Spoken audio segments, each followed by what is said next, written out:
Assalamualaikum warahmatullahi wabarakatuh. Apa kabar anak-anakku? Semoga kalian dalam keadaan sehat walafiat.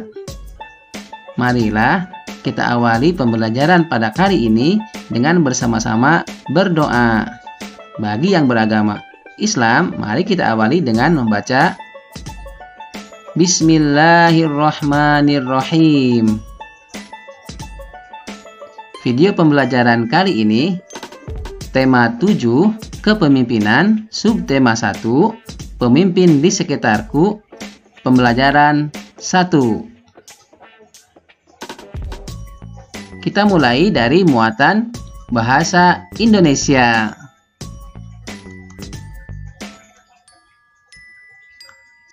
Kalian amati gambar berikut ini. Lalu coba kalian jawab 5 pertanyaan berikut ini. Jika sudah selesai, selanjutnya mari kita cocokkan jawaban nomor 1. Menurutmu kegiatan apa yang ditunjukkan pada gambar di atas? Jawabannya, beberapa orang sedang melakukan rapat atau musyawarah membahas suatu masalah. Nomor 2. Apakah kamu pernah menyaksikan rapat RT di lingkunganmu? Coba ceritakan. Jawabnya, ya, pernah.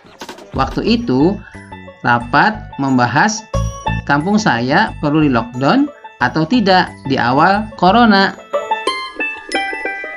Pertanyaan nomor 3. Kita cocokkan jawabannya ya. Apa yang harus dilakukan oleh seorang pemimpin? Banyak sekali yang harus dilakukan oleh seorang pemimpin. Yang pertama, mampu memimpin jalannya rapat. Yang kedua, menampung pendapat warga. Yang ketiga, mengatur kegiatan rapat. Yang keempat, bijaksana jika ada perbedaan pendapat. Yang kelima, mampu mengambil keputusan sesuai kesepakatan. Dan yang keenam, mampu memecahkan masalah. Nomor 4, menurutmu kemampuan apa saja yang harus dimiliki oleh seorang pemimpin? Yang pertama, pemimpin itu harus memiliki kemampuan mengelola anggota atau yang dipimpin.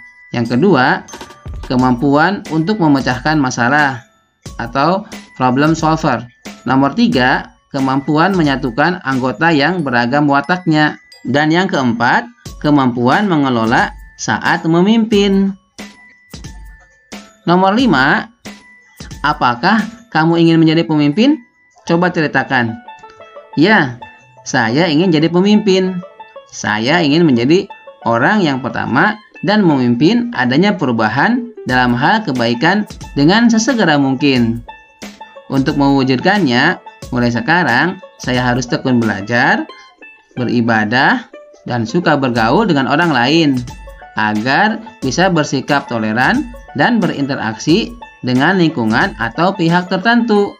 Coba kalian baca teks berikut ini yang berjudul Ibu RT Sang Pemersatu. Dalam hati ya.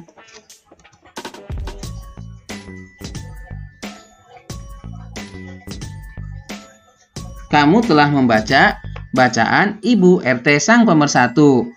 Sekarang, cobalah jawab pertanyaan-pertanyaan mengenai isi bacaan tersebut.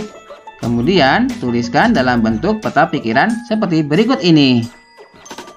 Nah, sekarang coba cocokkan jawaban kalian.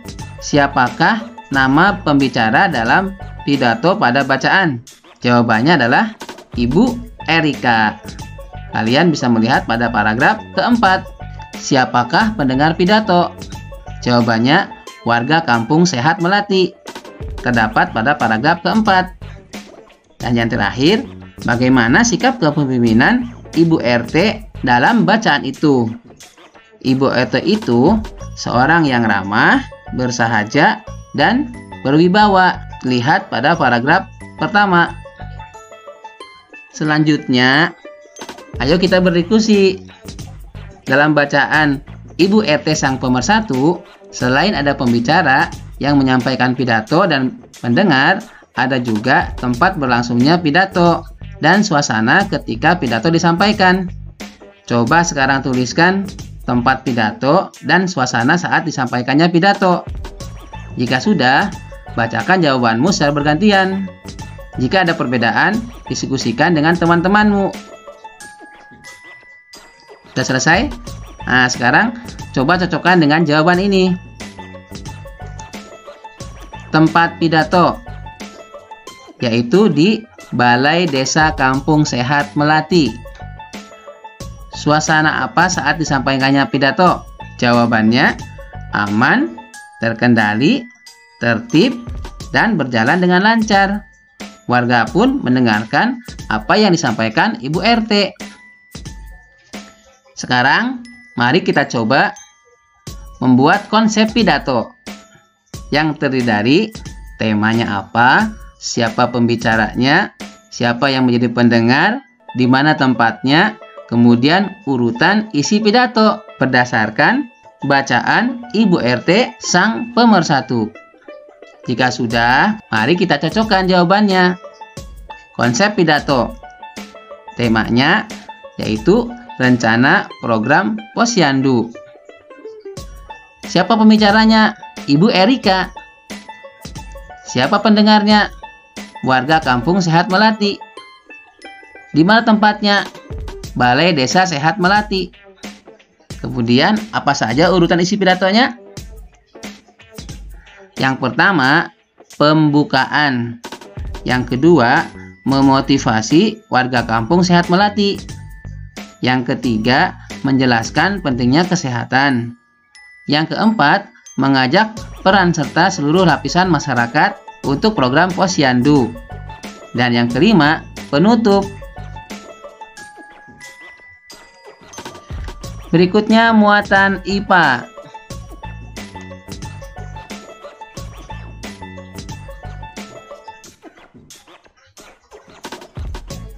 Amatilah gambar berikut ini.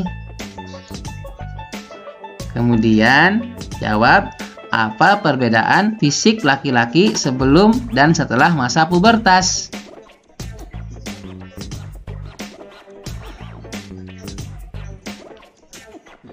Setelah kita amati, ternyata untuk laki-laki secara fisik sebelum masa pubertas, yang pertama, suara belum berat dan besar. Yang kedua, bahu dan dada belum melebar atau lebih bidang. Yang ketiga, belum tumbuh jakun pada leher.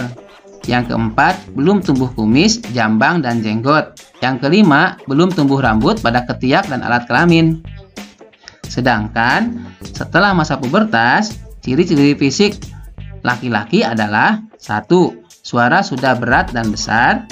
2. Bahu dan dada sudah melebar atau lebih bidang. 3. Sudah tumbuh jakun pada leher. 4. Sudah tumbuh kumis, jambang, dan jenggot.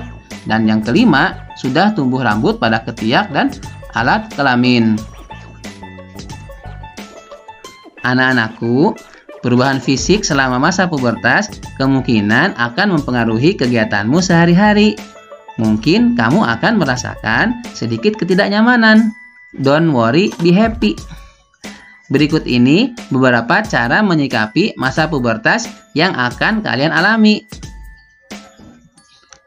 Yang pertama, kalian sebaiknya menjaga kebersihan tubuh. Misalnya dengan mandi 2 kali sehari. Yang kedua, menjaga kesehatan dengan memilih makanan sehat dan berolahraga.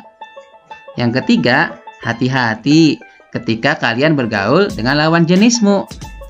Yang keempat, memilih bacaan dan tontonan yang sesuai umur.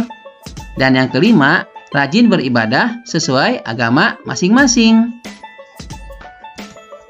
Dari pembelajaran pada tema 6 yang lalu, kalian telah mengetahui masa pubertas.